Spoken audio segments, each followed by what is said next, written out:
Gandang araw mga kababayan, mga kapaps. Mag-opening pa lang ng FIBA World Cup ngayong araw sa Bukawi, Bulacan, sa Philippine Arena at saka sa MOA at saka sa Araneta Center. So marami siguro manonood ngayong araw mga kapaps.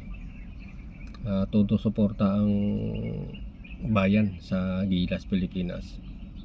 Sana manalo kayo mga players, ating mga players na pambato sa World Cup, at sana maging maganda ang kanilang sistema at sila sana manalo sa lahat nilang laban. Pero kung sa akin lang mga kapaps,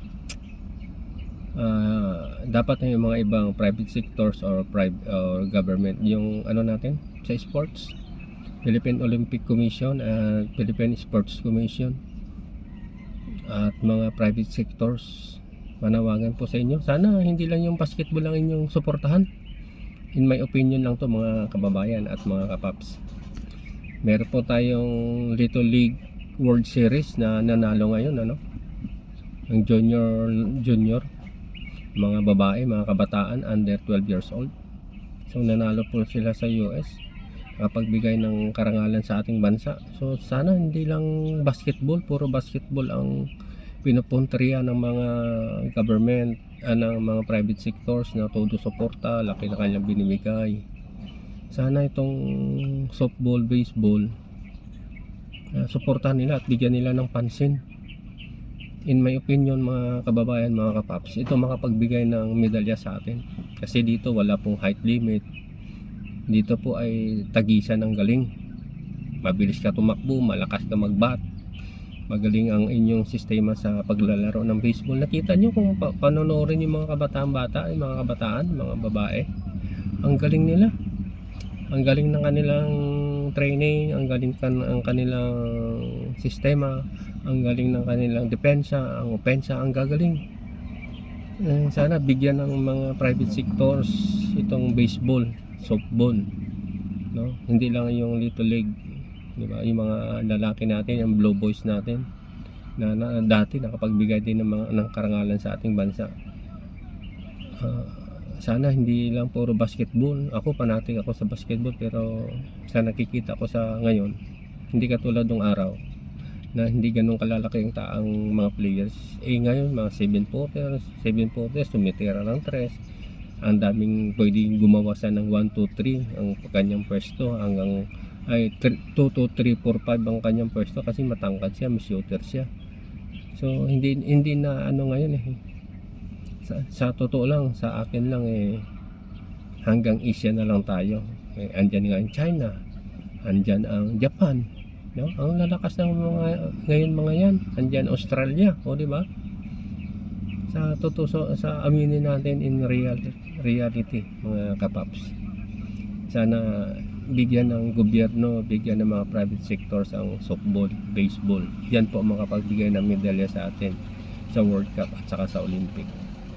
Mabigyan ng proper training, mabigyan ng mga support, financial support, no?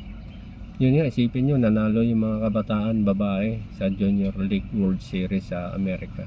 Hindi man lang nabigyan ng karangalan o hindi man lang nabigyan ng welcome address dito sa atin, di ba? Doon lang sa Bago City, sa Negros. Sana Mr. President, PBBM, saka sa Sports Commission, sa Philippine Olympic Commission, bigyan nyo naman ng insentibo yung mga kabataan sa kanilang pag-aaral, at nabigyan nyo ng suporta, todo suporta ang baseball, softball. Yan po makapagbigay sa atin ng karangalan sa bansa natin. Tutuusin yung basketball, marami na tayong kalaban dyan sa World Cup at saka Olympic. Sa Asia, oo, may chance tayo. Pero sa World Cup, wala. Aminin man natin, totoo mga kapaps.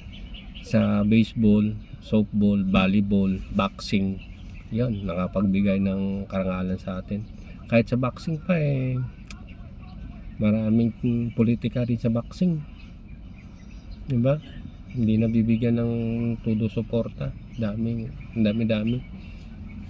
With lifting yan dapat yung todo suporta ng gobyerno. Hindi puro basketball ang lalaki ng nilabas na pera dyan. Kaya sana mga kababayan, mga kapaps, Philippine Sports Commission, Philippine Olympic Commission o ano pa man sa sports, maghanap kayo ng ibang kaparaanan na mabigyan ng pansin itong baseball, softball, volleyball, boxing, weightlifting, cycling. Yan mga pagbigay sa atin ng mga medalya sa world stage sports. So sana hindi lang basketball. Oo, tayo ay tuwang-tuwa kasi nakapasok ang Gilas natin sa World Cup. Sino ba naman hindi matutuwa, siyempre. Pero sa akin lang opinion, aminin na natin. Yung mga kalaban dyan, ang daming NBA players sa iba't ibang bansa. Kahit hindi NBA players ang lalakas talaga, ang gagaling, ang bibilis, shooters. Sa baseball, volleyball, hindi na kailangan yung mo, kahit anong tangkad mo, height mo. Sa baseball kung napapanood nyo yung mga kabataan, mga kabataang babae, ang gagaling nila, ang bibilis tumakbo, tsaka mauutak. Kita mo, mautak sila maglaro.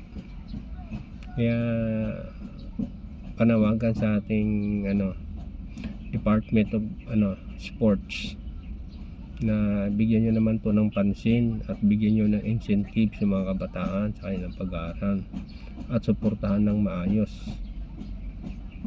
Hindi lang po yung Bago City at mga ibang, siguro meron din mga nagsusupport na mga business sectors doon sa Bacolod, pero baka hindi masyado ganun kalaki sa binibigay sa Gilas, diba mga kapaps?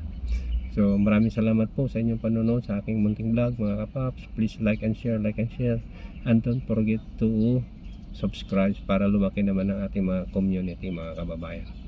Itong background po, mga kapaps, nandito po ako sa sa Nayong Pilipino.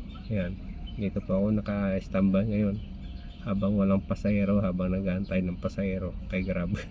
Walang booking kanina pa. So sa ulit, mga kapaps, maraming salamat sa inyong panonood. Please like and share, don't forget to subscribe. Maraming salamat, bye bye.